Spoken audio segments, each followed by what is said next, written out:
All right, welcome to the Underground Sound, the podcast for your mom's ass. And this week, this month, this year, 2017, we're kicking it off with a very cool show. We're bringing our boy back. Branden Cage is going to be back, the first return guest on the Underground Sound.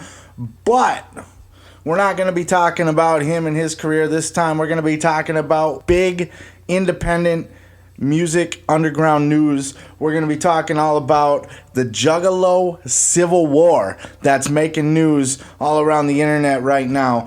Whether you're a current Juggalo who's a big fan of the product, maybe you're a lapsed fan like myself, or maybe just a casual fan, anywhere in the spectrum between. But if you have any interest at all in the Juggalo world, Twiztid, ICP, the beef going on between them two and their labels, we're here to talk all about it in full detail, full analysis. We're going to go in depth from the start of Psychopathic Records, the signing of Twiztid, to when Twiztid left the label the first time back in 2003, all the way up until modern times, the start of Twiztid's new label, Magic Ninja Entertainment, signing all of Psychopathic's artists away, and the big baby mama's daddy drama with Young Wicked, Jump Steady, and Samantha. We're going to talk all about it. It's going to be a fun show. We go into great detail. Check it out. The Underground Sound, the podcast for your mom's ass, bitch.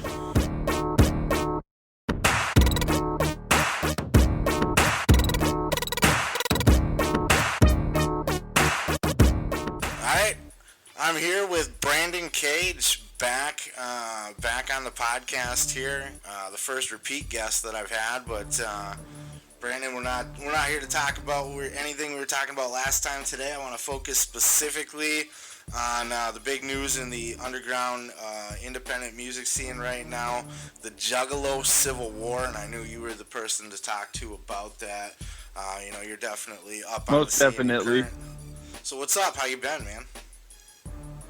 I've been great. Yourself? I'm doing good. Just living life, trying to get by. You know what I'm saying? Living the dream. Right on. Same here, man.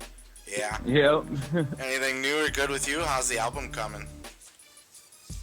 The album's coming out pretty good. I've been just mainly writing a lot.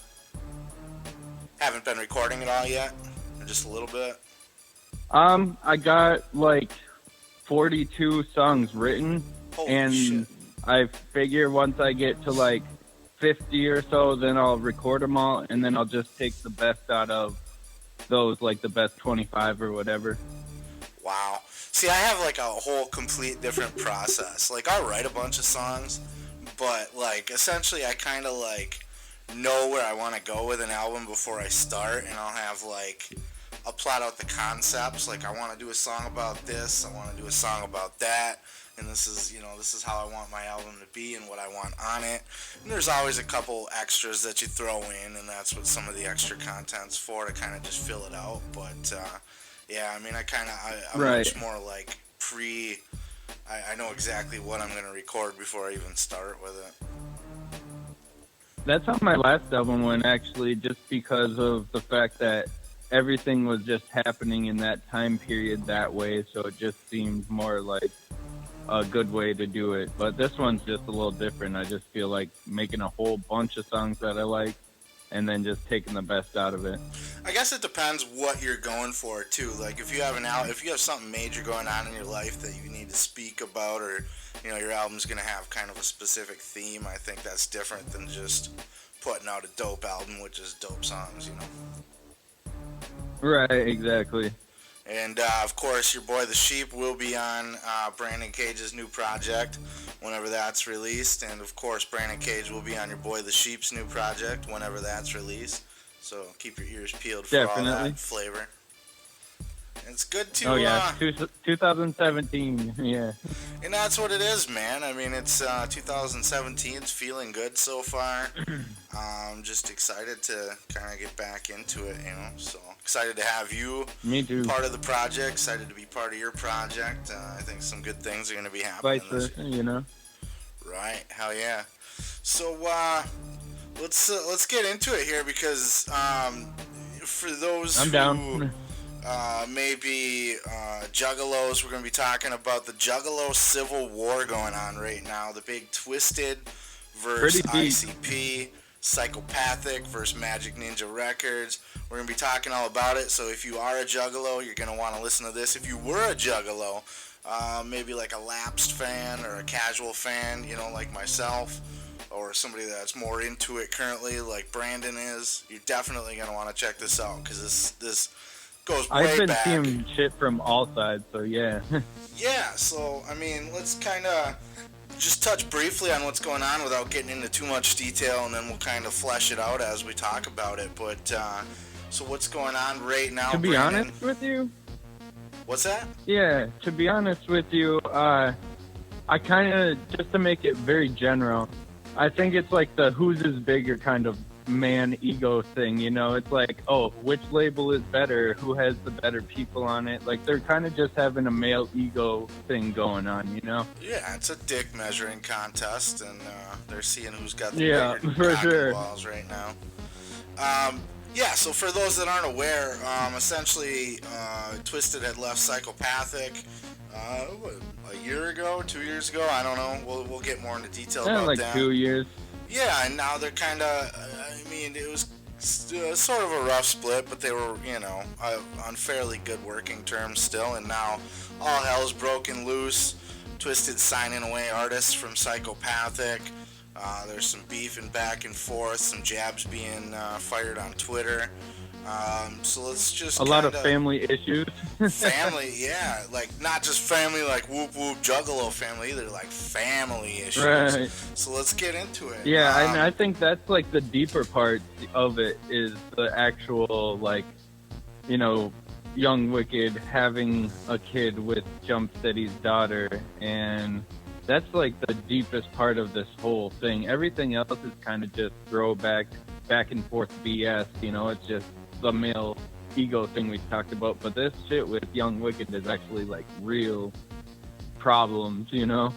And loosely, like, what side are you on at this point? Are you picking a side? Are you just kind of watching it? Or are you just disgusted with I'm the whole on- thing?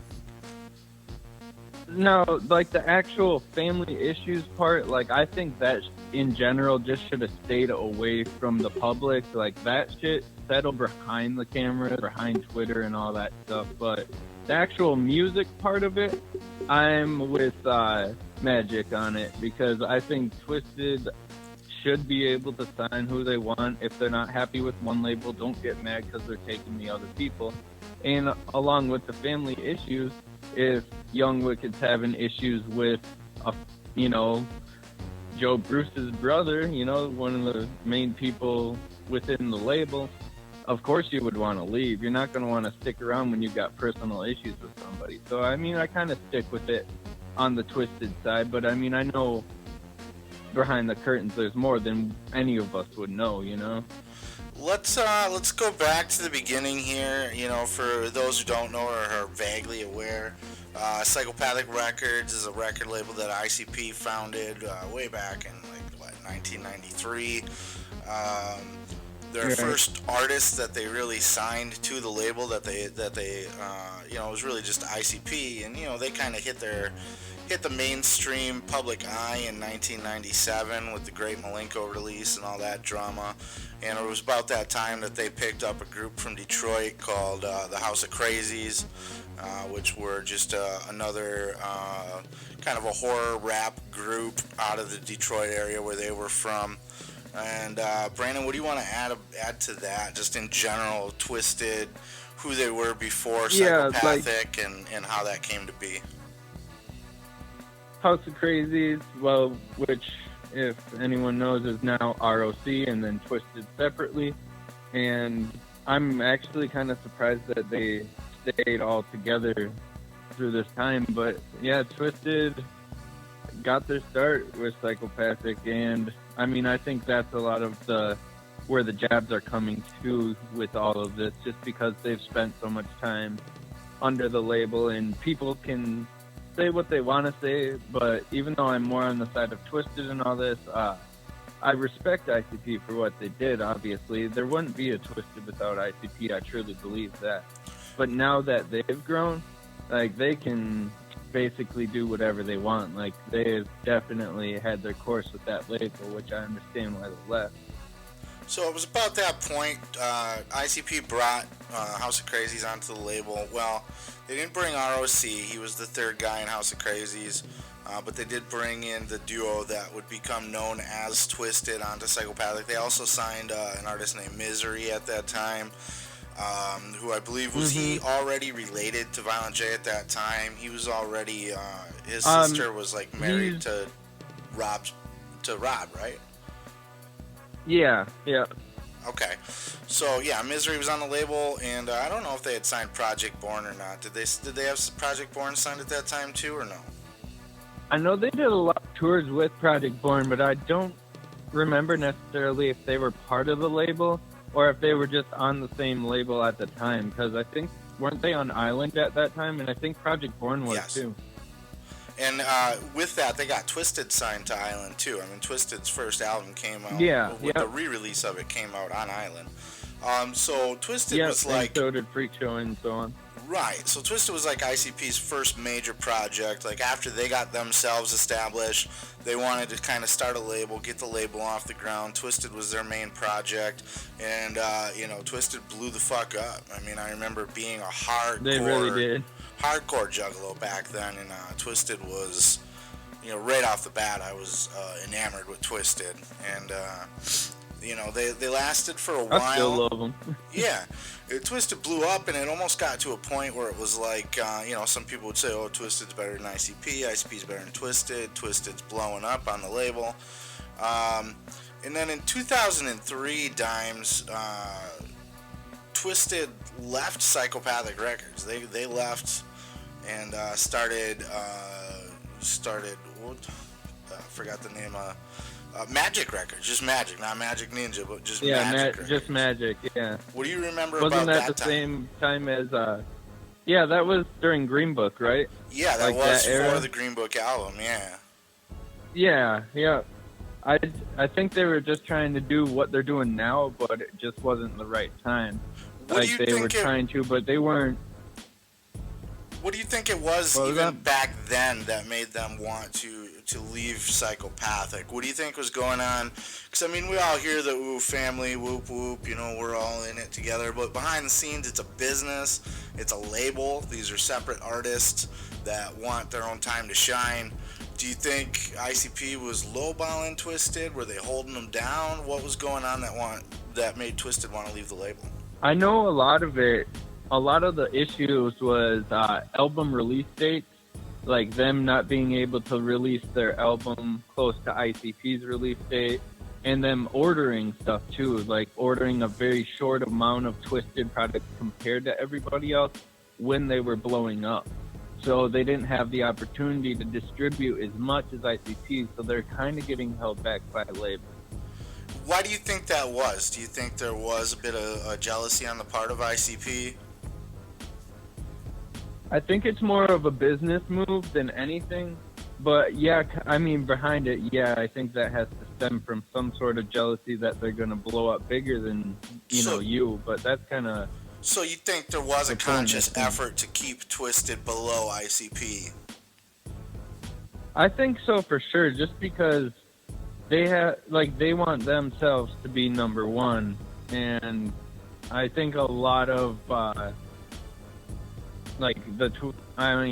Twiztid, they realized that they were blowing up and not getting the opportunity that they could. They want full control of their music and releasing and all that stuff. And I know that if you can't release stuff when you want to as an artist, that's kind of frustrating. I could imagine that's not, a very great time when you promote things and then you can't release when you want to. And do you think there's a conflict of interest when you are your own group and you're also trying to put out a record label and other artists, especially if there is a little bit of ego or jealousy involved? Do you think there's a conflict of interest there where ICP trying to promote other groups? I mean, they're just, it's pretty much inevitable that no group is ever supposed to or going to surpass ICP in ICP's eyes. What do you think? Yeah, I kind of agree with that because they don't want. I really don't think they want someone on their own label that people think are better than them. I mean, and it makes sense, I guess, ego-wise, but you should want your protege or whatever you call it to surpass you, I would think. Should you not be in both businesses then, or do you think it's okay to be an artist and have like your undercard label as long as it's like everybody's kind of on the same page and understood that ICP is the money ticket and everybody else kind of just knows their role and falls in line, whereas Twiztid, definitely not followers, definitely not second banana to anybody. Obviously I'm sure we're happy for their opportunity to get put on, but once they started to get held back, I think they believed in their own eyes that they were better than ICP and could succeed above what ICP achieved.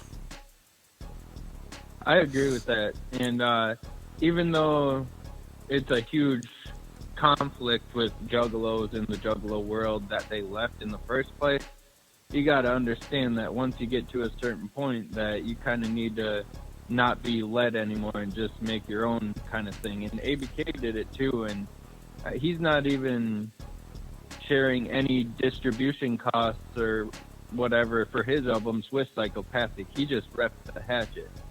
All his money is within his label, and they offered that for ICP or for Twiztid. I mean, too. I heard that in the radio show with Jumpsteady. He was talking about that, but they declined. So. Yeah, I heard that too, and I definitely want to talk a lot more about that in depth as we go on here, but just to stick with this particular scenario here, Jumpsteady had mentioned that, and I think this was for the second time they left, so we're getting a little bit ahead, but essentially he had said that they really just offered Twiztid, essentially you are your own group, you can keep all your money from all your shit, do whatever you want, just rep the hatchet, be on our label. And I kind of call bullshit on that a little bit, because as a business, you're going to put out an album I did too. And merchandise and put a band on tour that you're not making any money off of just to keep them on the label? Why? What would be the point of that, Yeah, that doesn't seem right. And, I listened to a lot of that, and like I said, we'll get more into detail about that, but I think... and a lot of juggalos don't like to hear this, but I think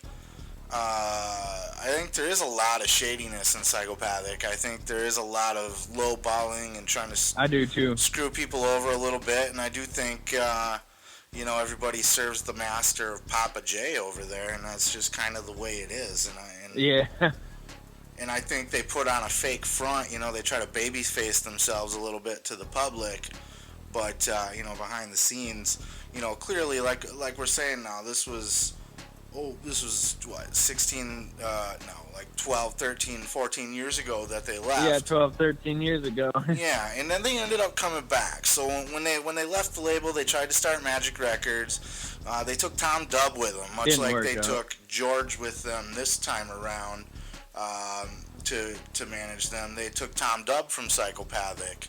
And Tom, from what I'm aware, kind of bailed on him with his share of the Green Book money and kind of left them high and dry, and they kind of had to tuck their tail and go back to Psychopathic, but I think they did it with a much better deal. Yeah, you got to do what you got to do.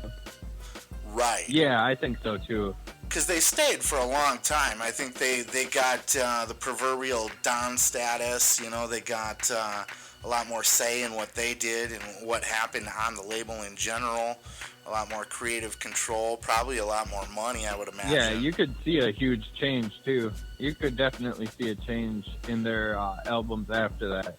Not only in the albums, but I think it reflected in the gatherings and everything, too. The type of artists that were coming in and the things that were happening. I've heard it said that Twiztid was responsible for bringing in a lot of the different artists that played at the gathering. Yeah, they have a lot of connections, and ICP does, too, but they've got some pretty decent connection. And just kind of a sidebar here, in your opinion, who is the better act, ICP or Twiztid? I have to say, in recent years, I would say Twiztid as a better act, and ICP is definitely like the legends of it, and I always have that respect. But as a group and as musically, I guess stuff they're putting out recently, I like Twiztid a lot more. Here's But how I still I've always... have that high respect. Right, for sure, because they started the whole scene.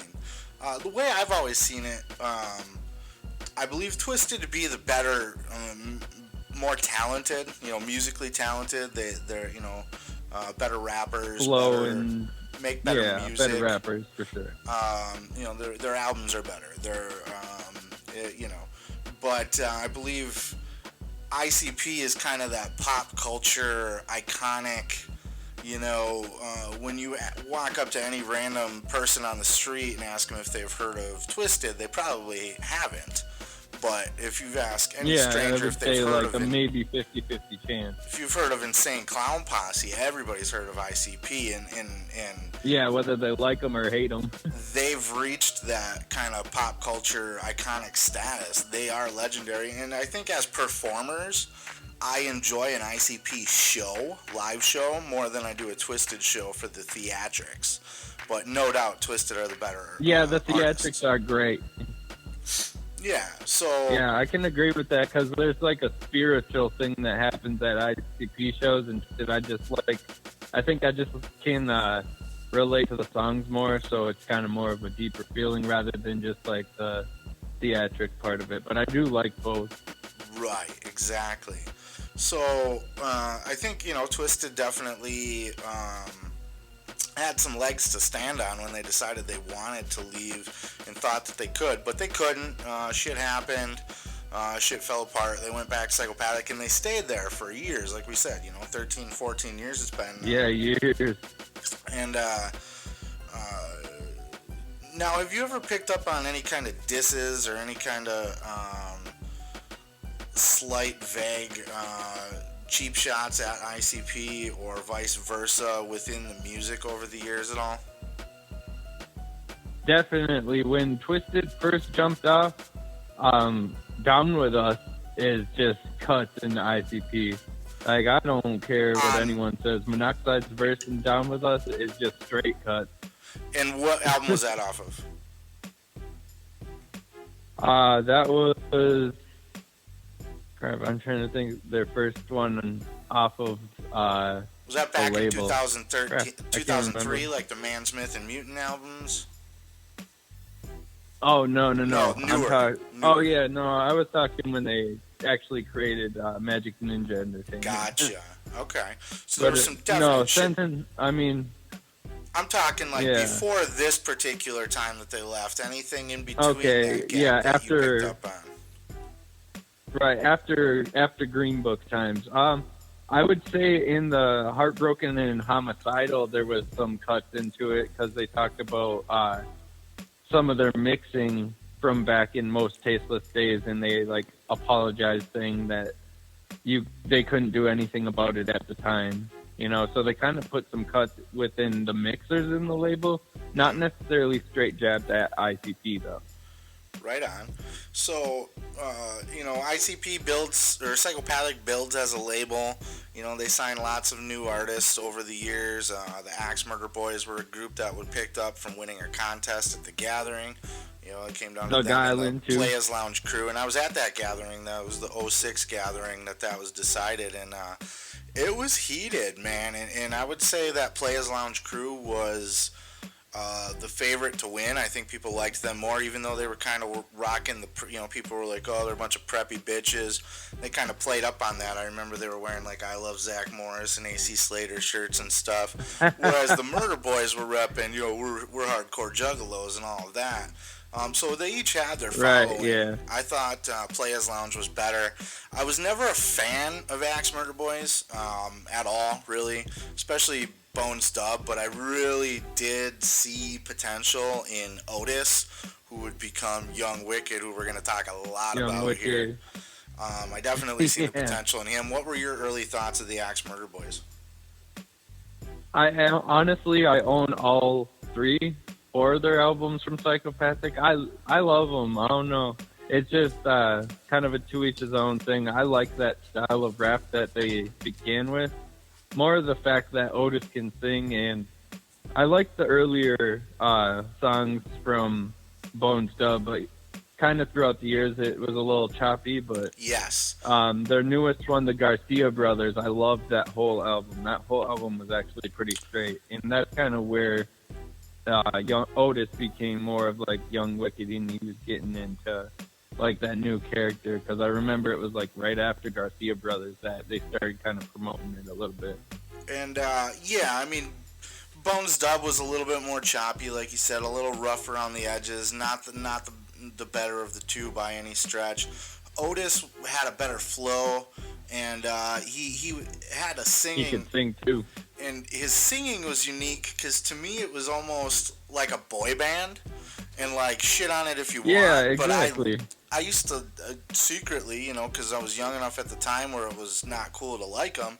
But I kind of dug some of the Backstreet Boys and NSYNC and that shit. Especially I love that now. shit. So. Yeah, I ain't even gonna lie. I love that shit. Right, yeah. So it's really good, a lot of it. And I mean, some of it's shit too, but I mean, their hits were hits, Right. Backstreet's Back. Yeah, I mean, exactly. Like jam. back in the time. And so, anyway, I mean, it's again with. Go ahead. Yeah, it's kind of like the sound of it's just, I don't know, it's catchy. And do you think that's kind of Otis's singing style is kind of boy bandish? Do you agree with that, or do you have a different take? It on does really sound like that, yeah. But it's cool that he does it with the Wicked style too, because it's like, all right, I don't have to like feel gay about liking the sound of it because it's Wicked shit, but it sounds like a boy band. Yeah, he's like a Wicked boy band in a way. It is kind of cool. I liked it even back then. I like it. Like the Chips and Dips song and shit like that was kind of fun. And then they picked up Boondocks about that year too, 2006. He came on. Were there any other artists? It was Boondocks and Twiztid, and well, of course, Blaze was always kind of around, and ABK. Yeah, Blaze and ABK. Yeah. So. And then they had like Zug Island. Right. Yep. And then kind of fast forward to more modern days now. Let's see here. Twiztid. What was the year that they left Psychopathic again? Was that 2 years ago now, or just one, or how long ago did that happen? I think it was 2014 because, 2013 Gathering. They weren't allowed to have their own bus to sell stuff. I remember that because they had a big feud about it because Psychopathic had merchandise still from Twiztid that they wanted to sell. But then in 2014, they were allowed to have like a merch table or whatever you want to call it. So by then I was kind of out of the scene, wasn't really following it or even listening to it all that much. Can you kind of walk us through what was going on at that point and kind of the rumor and innuendo and word on the street as to why Twiztid left that time around? Oh yeah, definitely. I remember before it was even just announced in the radio show, but I just remember it from when it happened because I seen a lot of Monoxide videos about it, where when they got their Abomination CD done, they got a huge amount less than they thought they were gonna, and they got little to no merchandise for their tour, so they kind of got screwed on the first part of it, and they had like VIP passes for that tour and stuff, so they fell short on a lot of merch. I remember hearing a lot about that.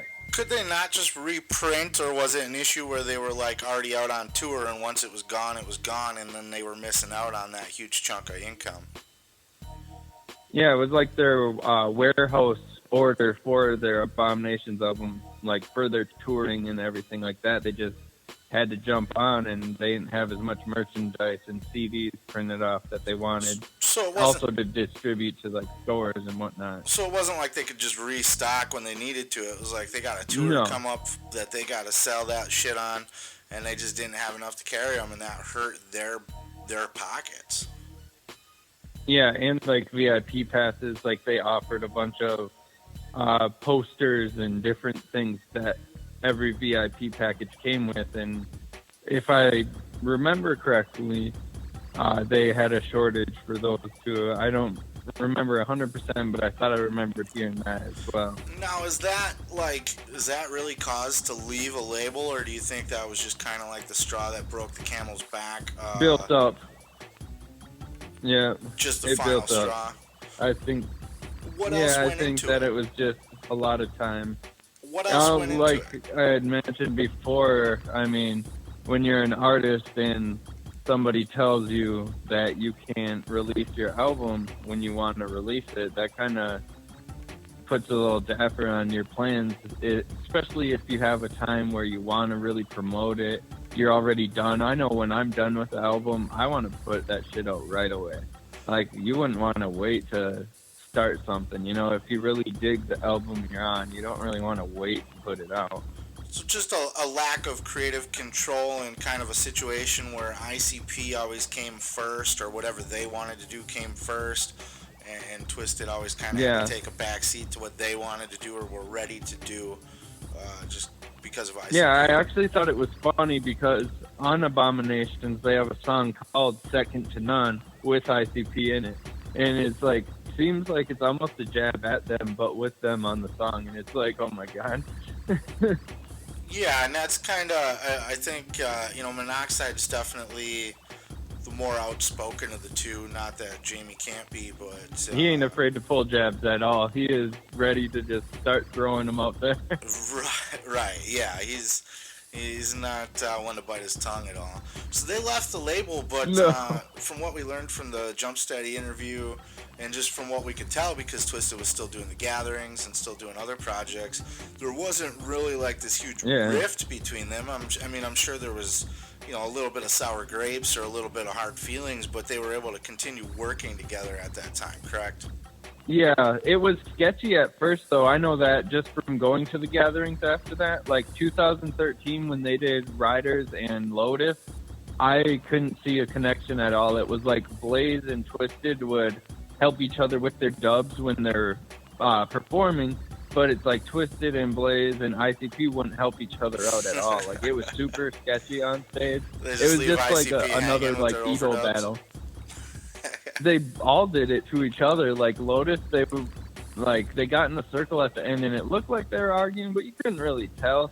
I mean, it was a sketchy set, to say the least, from seeing them in 2012, the year before, when they were united, and like that was a spiritual feeling. Like, I'm not even gonna lie, I cried a little bit after Lotus that year because it was so deep. Like, it was just like an emotional feeling. But then 2013, it was like just this huge battle on stage of like the ego thing, And when Twiztid left the label, they took George with them to be their manager. George was doing a lot of the bookings for Psychopathic artists at that time, and I know because I dealt with him directly doing that.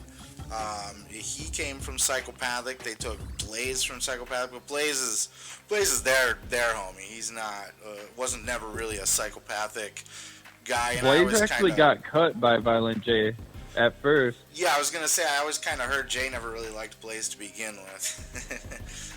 So no, they took he cut Blaze. Yeah, he cut Blaze and then lied. I remember this. He lied and said that Twiztid just took him along, and Twiztid made a video saying like, what, just because we left we have to take him, and like it wasn't like against Blaze, it was just saying they fired him when they left and then lied about it. But then Violent J made a new post or whatever it was saying that he's sorry for like any hurt feelings and whatnot, and he thought that he would just want to leave the label because Twiztid did. So how do you see everything from your perspective? Because I still try to follow things, at least, here and there. And I listen to interviews with Jay all the time. He's more the outspoken one than Shaggy, so that's why I always kind of refer to Jay more than ICP as a group. But Jay always kind of tries to babyface himself, I'm just such a sweet, honest guy and just trying to help everybody and do the right thing. And I like I kind of alluded to earlier, I think it's all kind of a crock of shit. How do you see all that? I really do. Yeah, I don't like how all that, like you said, it's like he's playing a persona, but it's kind of obvious that there's other stuff going on, because an artist isn't just going to leave something like Psychopathic in their following knowing that there's a 50-50 chance when you leave that the fans aren't going to come with you. You know, just because you're in Psychopathic and you leave doesn't mean that their fans are just going to still like you. So it was a risk, but they're not going to leave knowing that if there wasn't something for real going on that was hurting them as an artist. And they said that if they didn't leave, there would have been no Twiztid anymore.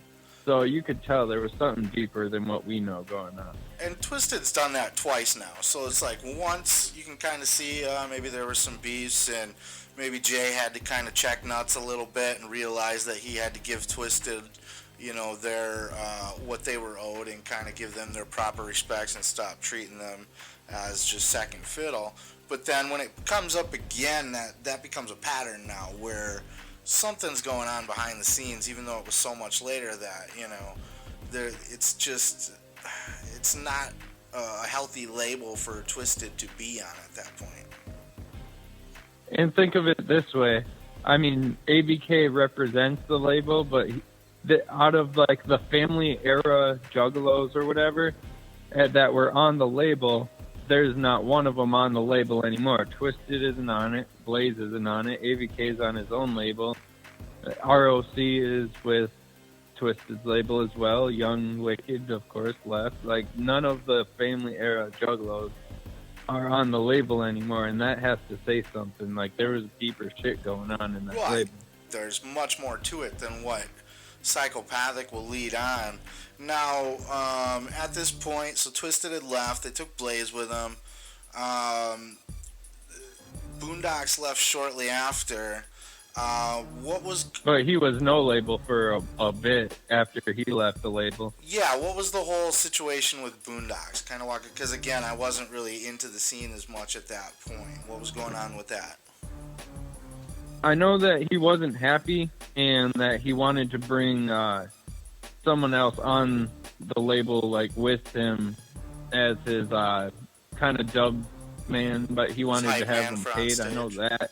Yeah. I couldn't think of the term. He just did. Wanted when him he first started, he had a hype man he brought on, and then I believe he kind of got shit canned, and they just kind of wanted Boondocks up there by himself.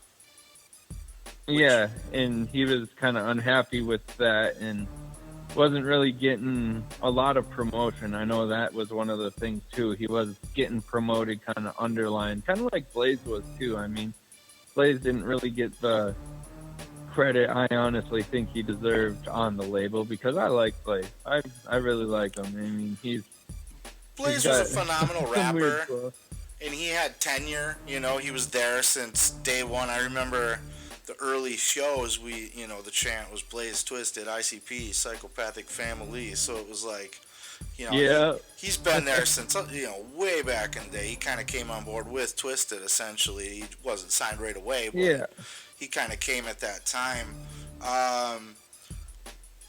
But, at the same time, like, he can rap like a motherfucker. I think he's probably one of the best rappers, if not, I wouldn't say the best, but he was definitely one of the top rappers as far as ability to have a rap flow on Psychopathic. But lyrically, I think he was a little, just kind of dead bodies and, stuff like that. Yeah. I would say the newer projects I do like a lot more.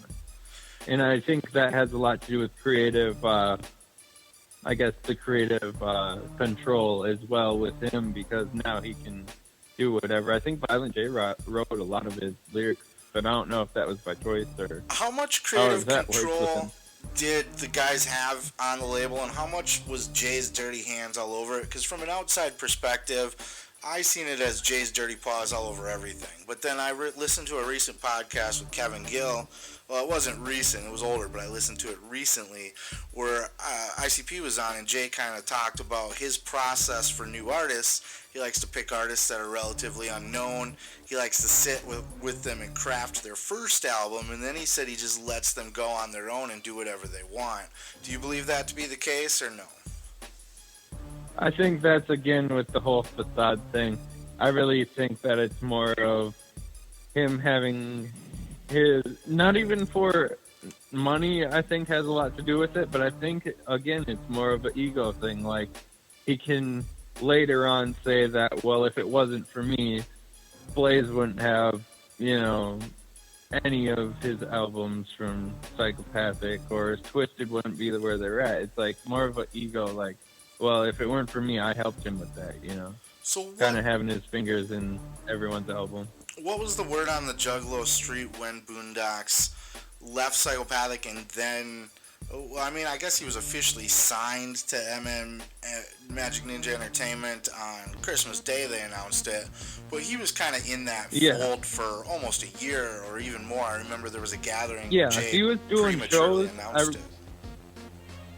Yeah, I remember just hearing some stuff on the street and some things from him as well, just saying that he didn't want to be signed for a little bit, kind of just wanted to take a break from it and not be signed to a label for a little while. Yeah. And he was still doing shows with Twiztid and Blaze and everybody, so he was definitely on the affiliate side of Twiztid, but then again, working on a new album probably was like a behind-the-scenes kind of deal, I assume. Was there beef at the time? Was there a falling out with Boondocks and Jay or Psychopathic, or was it just another case of just money and just wants to just kind of do his own thing, but there's no real hard feelings? Like, what was the feel at that time? Tension? He seemed like he was just really unhappy with how he was being promoted, and I guess, I mean, me and you were on one of his shows, and he was just not getting a lot of promotion. I guess he had to do a lot of things on like the side as far as touring goes, kind of like the one he did with Mars and DRP and them. Right. Just jumping on other people's rather than getting promoted by Psychopathic. Now, do you think, like, how do I word this? Okay, so do you think that these artists owe Psychopathic their loyalty for giving them their start? Because again, like a guy like a Boondocks was just kind of plucked off the street by Violent J as his little pet project. Right. He wanted his little redneck hillbilly rapper, because Jay kind of fancies Psychopathic to be like the record label that's like WWE, where everybody's got a gimmick and a character, and he wanted his redneck hillbilly rapper. And Boondocks was that guy, and he kind of crafted and he made Boondocks. Do you think Boondocks? Yeah, he did. Owes, like, Twiztid, obviously, same story, but Twiztid's been around for like 20 years. So I mean, at a certain point, you've earned your own credibility, and you no longer are beholden to Jay just forever for getting them, putting them on the street, or I mean, giving them their start.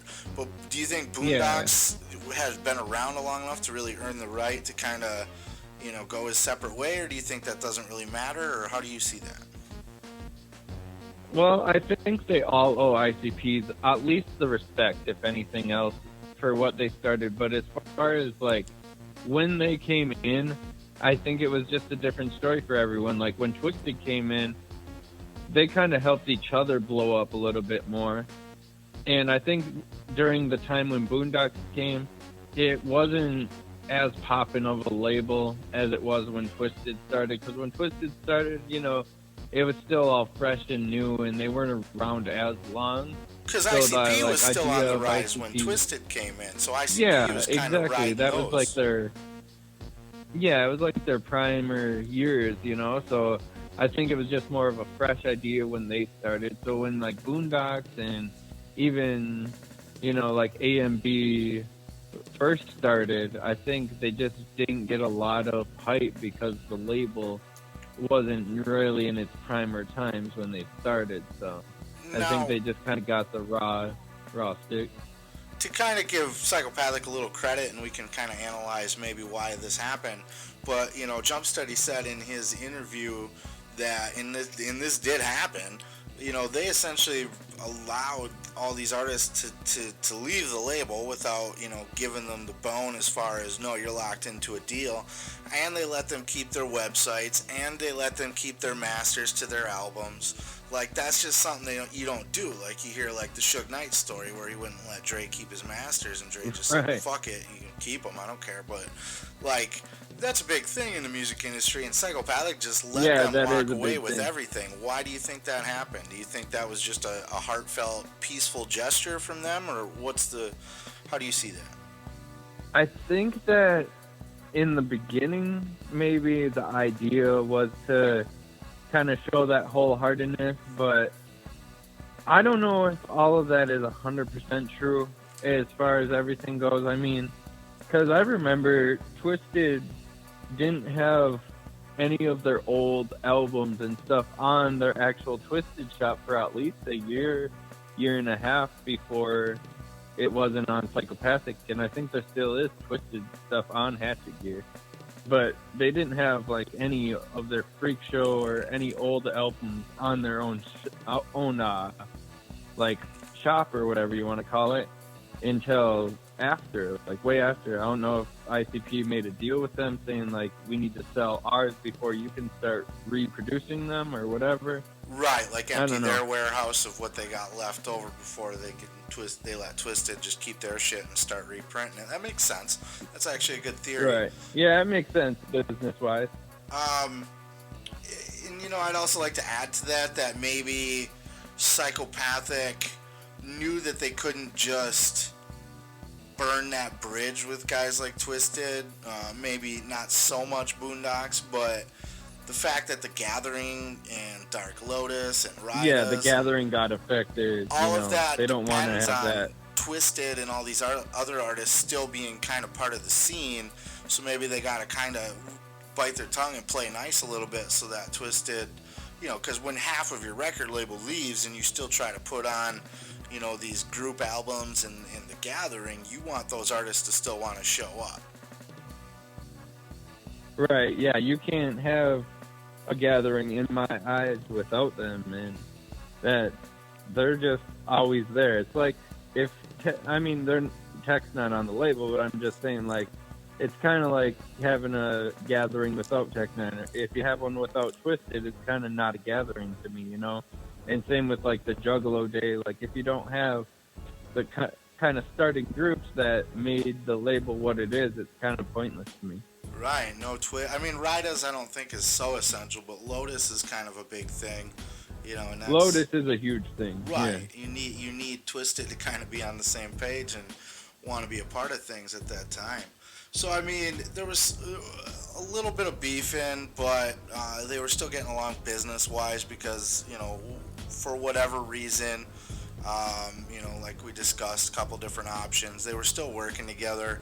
ICP went on. Yeah, they even put out a new Lotus album. They did put out a new Lotus album after Twiztid left? Yeah. Oh, I didn't even know that. Psychopathic. Yeah, it's actually really fucking good, too. I'll have to. What's it called? It's, it has all the elements. It's like water, rain, fire, whatever. Oh, okay. I think I've heard of it. I just haven't actually listened to it. Yeah, I can't think of the exact name offhand, but it's like that. It's just like all those elements. Psychopathic went on to try to rebuild their label. They signed Big Hoodoo, who I'm not a fan of at all. What's your thoughts on Big Hoodoo? Yeah, and quickly? he was what was his other name? It was like something Dub or whatever. I don't know. He was he rapped with another person on their like little under label. I don't remember what their under label was even called, but Axe Murder Boys were on their under label at one point in time, and I think Hatchet that's House. where Hoodoo started. Yeah, Hatchet House, and like DJ Clay, I think, was on that. Okay, so yeah, Hoodoo was part of that under a different name? Yeah, I have pictures with him from 2012 too. Word. And him and his old. He was actually on the third cipher. You've seen the Psychopathic ciphers, right? Yeah, he's on the third one. No face paint, none of that. Yep. It was just something Dub.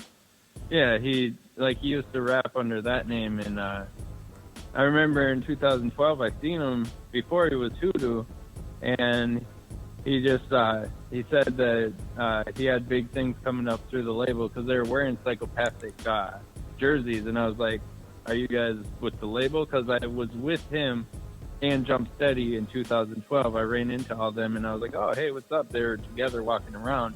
And they're like, I can't say much, but big things are coming for me and Psychopathic. And then, like, Voodoo came out, so... Right on. I think they cut the other dude, though, because I never seen him with the label after that. Of course, right. And then they signed Blase Rose, which was a whole nother kind of drama and story there. What are your quick thoughts on Blase Rose being on the label and that whole mess in itself? Not my cup of tea, and I am not a fan. I honestly gave it all a listen. I listened to her whole album.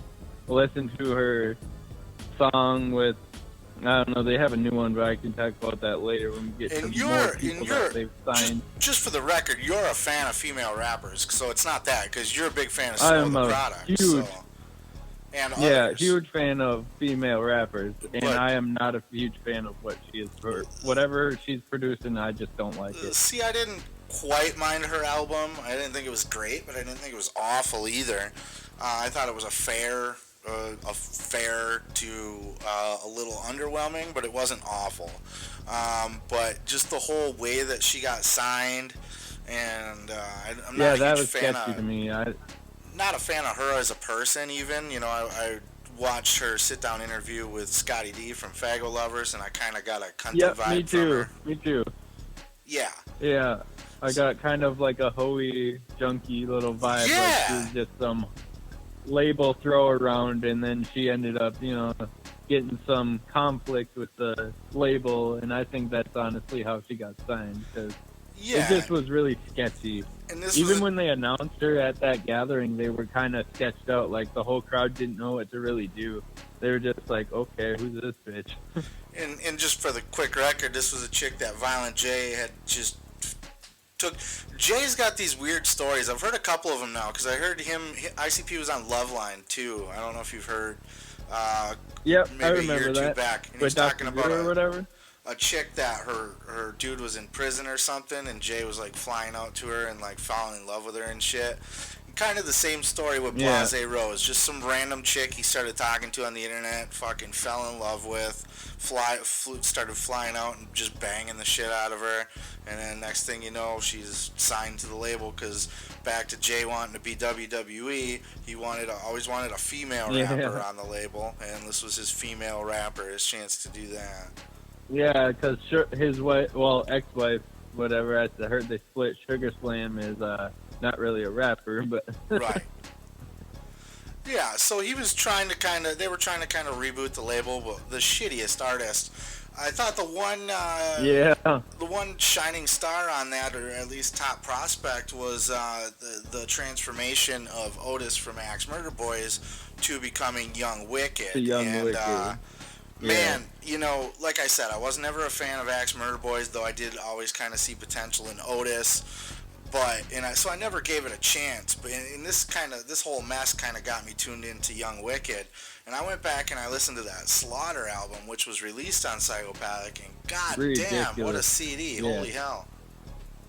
Yeah, I love that CD. He's goddamn good. Young Wicked's very good, and I think he was being groomed. He was kind of like always next to Jay. He started doing production work on the Joker's cards. Kind of like a little lapdog of the label, They're buttering him up, But I do think Jay was kind of grooming him for bigger things. I think when Jump Steady said that, I believe that, because I can see that in the, when they would do interviews, Young Wicked was always right there with him. Young Wicked was putting in mad work on all the albums on the label. Yeah, when they did the Killjoy Club, he was all over it, even though he wasn't announced, on the CD it just says ICP and 3-6 Mafia, but he's in the album artwork, he's in the whole CD. He's damn well good on that CD too. Yeah, so I think he really kind of shined as a solo artist, and I think he was probably their top prospect. Fast forward now, Twiztid announces 2 new artists on Christmas Day, Boondocks being one of them, and then another one, Monkey something, I don't know. Garage Voltage or whatever. There you go. I don't know where I got monkey from, but whatever. And Because they have a little monkey logo. there you go. That's it. But so that was kind of a little not much of a shocker at all, actually, because yeah, Boondocks wasn't a shocker. Everybody knew kind of Boondocks Gmo was more of a shocker in that circle. But the big one, and I remember it very clearly because I've been recording my album, and I was sitting here on New Year's Eve putting in some work on my album with my buddy Lucas James, and I was actually telling him because he's an old school Juggalo too. Like he grew out of it. He's not into it anymore. Kind of like me, but I still keep tabs on it. And I was kind of filling them in, like, yeah, Twiztid, ICP, they're beefing. Talking about Twiztid just signed Boondocks. And literally, as I'm telling him this story, I pull up Facebook, and they announce on New Year's Eve, Young Wicked signs to Magic Ninja Entertainment. And that fucking blew my mind. I was like, that's the death nail in Psychopathic right there. They just took their top, everybody else's shit other than ICP. They took their last top prospect. And I didn't even know all the other shit that went along with it. That would come out a little bit later. What was your... Yeah, like the stuff with G... Yeah, well... I honestly thought it kind of started with Gmo, because they were not really happy about Gmo Ski either, because Gmo doesn't hold punches at all. Like, he's not afraid to say what's going on out front. Yeah, and he had a pretty awesome diss on Misery. Yeah, he did. But what was your initial reaction to seeing that Young Wicked was signed to Magic Ninja Entertainment out of the blue? Just the same reaction you had. Like, it's the nail in the coffin on the label. Because, I mean, did you hear ICP's song that they put out on New Year's? No, I didn't at all. Okay, well, Psychopathic also signed a new artist just to put out after they released that they signed Young Wicked. Okay. They signed artist Young Light. Have you heard of him at all? I did see that. Yeah, and I believe they signed him just because of the fact that Twiztid said that they had Wicked. Because honestly, there was no preparation for Light at all, and he does kind of look like a Young Wicked knockoff. Yeah, and he's not. I don't know. I don't really see him as a fit to that label at all. Like, he just kind of got picked out of the blue, I think, and it was just another situation where they kind of got caught up with someone else having better people on their label, and they just threw someone out of the blue, and it's just like, who is this? Because the people that Twiztid are signing are pretty known to everybody else. I mean, I've known Gmo Ski's music for quite a bit now, and even Lex was out of the blue. Lex the Hex Master, he was a little out of the blue, but like Gmo or Lex until they signed with Magic Ninja Entertainment. But those guys, Gmo's just he's kind of like a Jared Benton to me. Jared Benton, he reminds me a lot. Yeah, of him. He is. And that, just the off-the-wall wacky style, and then not just because they're both black with weird hats, weird fuzzy hats, but just the off-the-wall crazy style. But Lex, the Hacksmaster, I played that for Lucas James, just kind of trying to, expose him to some of the shit that's getting put out now. And I mean, I've never been a big fan of face paint. I think he could do without the face paint. I think it takes his credibility down a little bit. Just me personally. I know you wear it, here and there, so I'm not, it's not a knock. If you like it, that's your thing. That's cool. But to me, I actually don't do that no more as an artist. Just the face paint kind of got gimmicky, and I feel like and there's nothing wrong with I kind of feel paint. like if you're not ICP, Twiztid, Blaze, or any of the original artists that did it, I kind of just think that you're just kind of jicking them a little bit. I mean, I did it, but it was more of like a respect towards what I've learned from, I wasn't really trying to get an audience off of their vibe, But to the point, Lex the Hacksmaster, holy fucking shit, is this guy an incredible rapper? Yeah. Incredible rapper. He is incredible. he spits fire. He's some hardcore shit, and he seems cool as fuck too. From what I've seen of him, he seems very open and laid back, and kind of. Yeah, he's like OG Juggalo style, like in the way he talks now too, like on the whole issues with everything going on. Like he's like posting things saying, "Let's just keep it funny. We're one family." Like he's kind of just not wanting a whole split in factions here. Now, jump into the big meat and potatoes of this whole thing, the juicy part here. It would come out shortly after. I don't know, maybe it was a little bit before, but kind of the details surrounding why Young Wicked left the label. It came out that Young Wicked was essentially banging Jump Steady's daughter, Samantha, and she's kind of known by the older school Juggalos for being on that song on Forgotten Freshness 3 or something, the family song. Yeah, and she was on all of Jump Steady's albums too, of course. I think he was on that. But yeah, he was on I think he was on one of the Zug Island albums too, just singing a song with like the whole Psychopathic family. But no shit.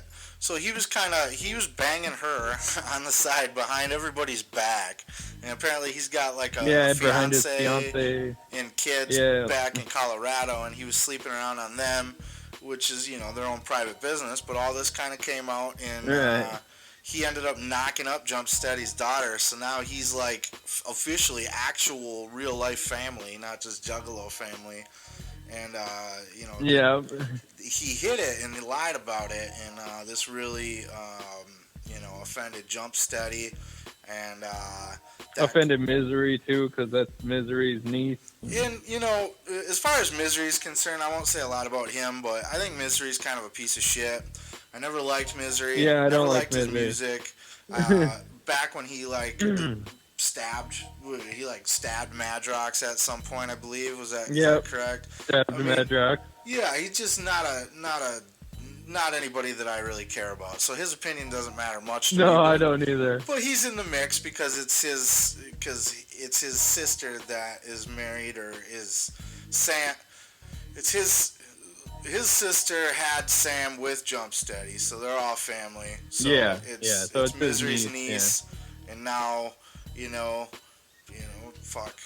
now Young Wicked's in the family. Literally. Yeah, and all that kind of came out, and so according to Jump Steady, he did this big shoot interview, wrestling style shoot promo here, where he went on and just kind of laid it all out as far as his side of the story. To your knowledge, called Young Wicked a bitch and shit. Yeah, he just said, I don't think he's an evil person, but he's a bitch. And, really baby-faced himself. We Psychopathic, we didn't do anything wrong. We're just the good guys in this situation, and we got fucked. They're playing everything like a wrestling promo, it seems like, with Psychopathic, and it's kind of like Twiztid's part and Young Wicked. They're kind of like real life about it and just trying to not have a bunch of bullshit thrown and have their business all over the internet. And it's like, this shit's getting released by everybody. It's right. Just, so one part. Has Young Wicked yet to give his own shoot promo? I know he's done tweets and stuff like that, but has he actually sat down and hold his side? He hasn't, from what I've seen, a video or anything like that. He's kind of, from what I see on Twitter and everything, kind of just taking the high road on it and saying his part to defend himself, but it doesn't seem like he's really trying to stir the pot as much as just keeping it his business off the radar, Now, anybody that's ever knocked a girl up will know that the dad is never too fond of that situation. So I think there's a touch of that going on there. Especially when you're business partners too. Yeah, I think there's a touch of that going on there with Jump Steady and Misery. Is they're just upset that their daughter got his daughter got knocked up by, and he said in the interview too, he knows Young Wicked. He's been on tour with him. He knows he's kind of a filthy fuck who bangs a bunch of chicks. And he doesn't want that for his daughter. Right. So, understandable. But yeah, because he sees them. I think there's a lot of that's kind of giving color to their perspective on that. But, Young Wicked has said as much, financial. Doesn't feel like he was getting paid what he was worth over there, wasn't able to make a living. Um, but again, he was kind of like Jay's right hand man. How do you see that whole thing? What do you think was really kind of going on behind the scenes as a label? And then how do you see the whole him knocking up Jump Steady's daughter? No, I think that him getting with Jump Steady's daughter shouldn't have really interfered with everything. I do, to kind of defend Psychopathic in a little bit, I don't think he would have stayed as long if he wasn't really making... I mean, because he was like Jay's right-hand man. I think he, out of anybody, would have been getting paid more. I mean, I don't know that for sure. Did he have a way to somewhere to go, though? Did he have another option? I know that... Well, yeah, that's true. I know that, I mean, they said it in that interview with Rob or whatever, that they put him up in a house without expecting anything back. Jay did that for Young Wicked and his family and whatnot without any expectation. So, I mean, I think that they both, kind of had each other's back, but him leaving, I could see how it's a slap in the face. But if he's having family issues and not wanting to get work mixed with your personal life, I could see why he left. There's more to the putting him up in the house, though, because Young Wicked's from Colorado, and he lived in Colorado. He didn't move to Detroit, so he would put him up when he came to work on projects and shit. But it's not like they just relocated to the Detroit area and were on the street and Jay fucking, got him off the street and took care of him and everything. I think there's a little over-embellishing or a little overselling going on there. I mean... Yeah, that could be true. If you were on my label... I just think that... like, if I were to bring you down here for a show, for instance, I'm going to let you crash at my place. I'm not going to go back later and be like, dude, I let him crash at my house, and you know what I mean? Like, yeah, you can't... No, I get your point, yeah. Because that's kind of just, again, with the, like I said with Jay before, and everybody's albums on the label, I think that's kind of like the same point. Like, he just wants to be able to say that I helped him out. Right. Now, do you think, Violent J and Jump Steady, do you think that they're the sweet, babyface angels that they portray themselves to be? Do you think they're the evil, greedy supervillains behind the scenes? Or do you think they're kind of somewhere in between? Where do you think that the truth really lies on their side, as Psychopathic as a label? Do they give the bone to their artists? Are they shady? Do they fuck their artists over or kind of not give them what they're worth? Or do they try to do everything they can for them?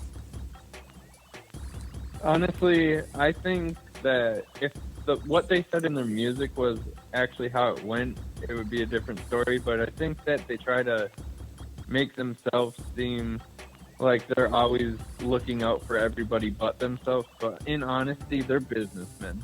They've been doing this for 20-some years. They've been boned in almost every way by labels. Yep. So when you own your own label, I think they kind of just pick some things up along the way and, like, sneakily doing it to other artists without trying to, show them flat out that they're getting boned. That's why I think, Twiztid did stay for so long. Maybe they didn't realize it right away that you're getting boned, but when you first get signed with a label and they throw some money in front of your face, yeah, of course it sounds good to being completely broke, but then once you get to recording and all the costs that it takes out of you, I think they realize through time that, they should be making more, or different artists should be getting more respect or promotion. I think it's just business. I think they're more businessmen than the babyface. And then where do you lie on the other side with Twiztid now? I mean, Psychopathic or Jump Steady specifically is kind of claiming that it's a cheap shot from them to sign Young Wicked when they knew what Young Wicked did with Samantha, and they felt like that was a low blow, and just signing away all their artists in general. I mean, Magic Ninja Entertainment is essentially all the top guys from Psychopathic at this point. Do you feel like they're being shady at all? And especially with like the Juggalo Day, they bring up the fact that, okay, they'll go and be part of a paid gig where they're getting paid to perform, but they won't go to the march in Washington to support the FBI gimmick for free, which they're trying to say, oh, it's about the Juggalos and blah blah blah blah blah. Where do you see Twiztid on this side? I don't really see him as being shady. I think the Juggalo March is kind of a mistake. I understand that people want to stand up for the community of Juggalos and everything, but I don't think going to Washington is going to be a great idea. As far as them saying no to the march, yeah, it's going to be a shit show. I don't think it's going to go as well as I guess they're portraying it to go. I think that a lot of people are going to get maybe arrested. I don't think that Washington, out of all places, is just going to, generally accept us all and having speeches. They're like nominating people that aren't really artists to like have speeches at this thing. And I've seen a couple online saying that they're writing their speech for it, and it's like, well, maybe picking random juggalos to write speeches in front of Washington isn't the best idea. No, and especially in this day and age, I mean, I go back, I was at the two of the three of the first gatherings. I was at the second and the third one, not the first one, but those were both in cities. The second was in Toledo, the third was in Peoria, right in a downtown major city at a convention center. And I mean, the police, and this was like 2001, 2002, it's 15, 17 years later. The police were out in full riot gear trying to shut the shit down. They were arresting kids left and right. It was a shit show then. They shut down in Peoria. They closed down the whole building and kicked everybody out because someone threw a fucking 2-liter at a cop's face or some shit like that, which was funny. But I mean, you can just imagine now in 2017 with everybody's the way everybody's uptight in Washington D.C. I mean, this is just not going to go. Yeah, that's not a good idea. It's going to be a shit show. No, it's not going to go well. And I don't blame Twiztid for not wanting to be a part of that, because that's going to I don't either. hurt them. That's going to hurt their business. It's smart to not go there. Yeah, I don't think it's going to make them look good. Juggalos. No, I think it's just them not doing everything that they're told to do. I mean, they're artists. They're trying to build their own label. They don't have to do every little show that ICP wants them to do. Like if they show or throw them big ballers, shows every year, and Twiztid used to be a part of every one of them, but now that they're on their own label, you don't expect them to be at that every year. They're doing their own shows, You just got to let them, spread their wings and grow their own label instead of expecting them to automatically go to every show you want them to. What do you, just to kind of wrap things up here at this point, so right now the heat's at an all-time high, the beef is thick, there's definitely, it really is a Juggalo civil war. It's a divorce with the parents. Kids are picking which side they like, mom or dad. Where do you see the future of this? I mean, do you see Twiztid's label flopping again and them having to go back to Psychopathic? Do you see Psychopathic flopping? ICP will never flop. Let me get that straight. They'll be around forever, like fucking Kiss till they die. They'll be huge. Yeah. But as a label, The Gathering, all that shit, do you see that dying down? Do you see Magic Ninja Entertainment dying down? Do you see the beef getting worse? Do you see shit getting squashed? Do you see anybody going back to Psychopathic? What do you think is going to happen here in the future? I don't see anybody going back to Psychopathic. I see it as almost like a real civil war. I think that the option for Twiztid to go back to Psychopathic has died. I think that with everything that's going on, it's going to be a label bash. I see a lot of diss songs coming out this year, and especially with the stuff that Blase and G Moski have been thrown around. Like, I remember one tweet, it was like, what was it from G-Mo? He said, people are going to be waiting my album like Blase Rose porn or something. Like, I think it's just going to be a lot of disses this year. That's funny. Yeah, like, he says some shit, He says a lot of shit, and it's been getting heated a lot online, and I foresee some diss songs coming through on each side. I mean, I don't see Twiztid backing down once the time comes, but I think they're waiting. I think they're letting their, not lower artists, but, like they're kind of, let the pawns kind of wrestle around a little bit before you let the big dogs talk, kind of let it settle between them before ICP or Twiztid really says anything. But I think they're going to start throwing the punches, I don't really see Gathering being something that's going to be happening in the, distant future. Well, they don't even know if it's going to happen this year. Yeah. Well, they said Colorado, but, I mean, with everything going on, I think that they'll make it work this year for sure. But as far as distant things, I've already heard of Twiztid Fest and things like kicking up around that issue. Can't really say if that's something that will happen, but I could see it, and it's been talked about. So. Do you think Psychopathic? Do you think we're seeing the end of Psychopathic? I mean, Blase Rose and fucking Big Hoodoo are not going to carry this label into the future. They're just not. No.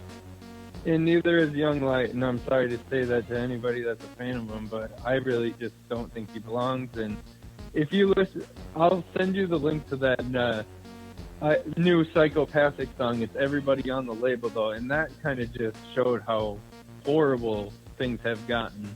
I don't see their label lasting. ICP, I don't think, will ever not be artists. No, never. But I don't think their label's going to last if they keep... Yeah, they're going to stay, but their artists, I think, are going to flop. I mean, that song was not great. And, I don't know. I just don't see great things with this beef going on. I don't see it ending well. Do you think Twiztid's label is going to succeed? Do you think those artists are going to run into the same thing that Twiztid ran into, where they can't be better than Twiztid? How do you see Magic Ninja Entertainment playing out?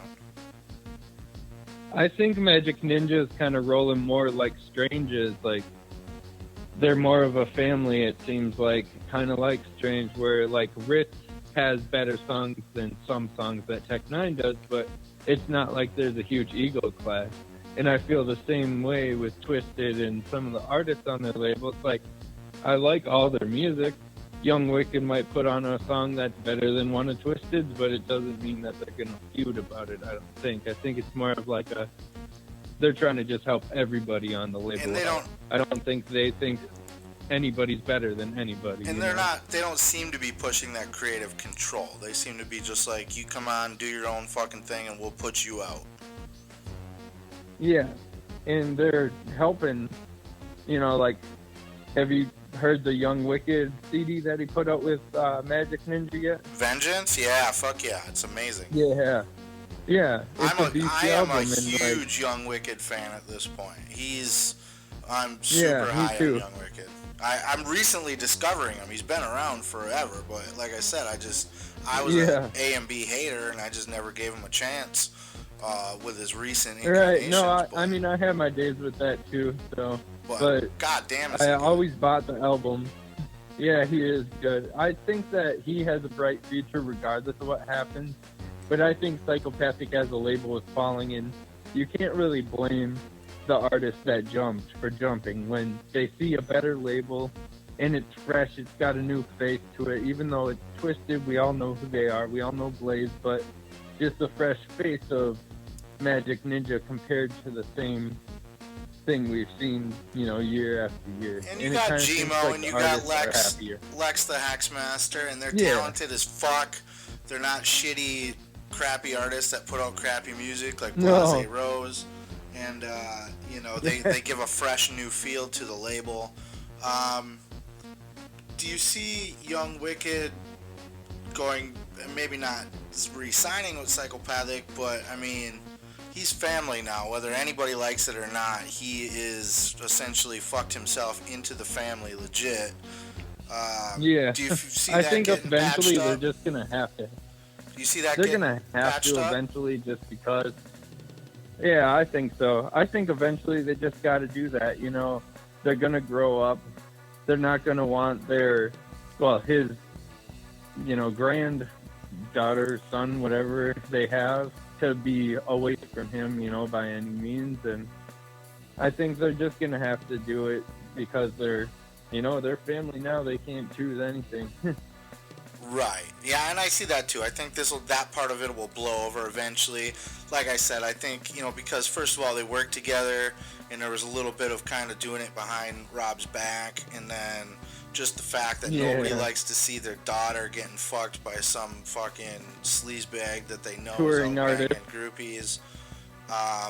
Yeah. But that'll blow over. I mean, I think so, but I don't know if he'll, end up actually being back there as an artist. But time will tell. I don't think he will, just because of the fact that everything's kind of built up to this. I think the way that Twiztid releases their artists are very smart, and when they did it with Young Wicked, you could tell it was just like, look who we got now.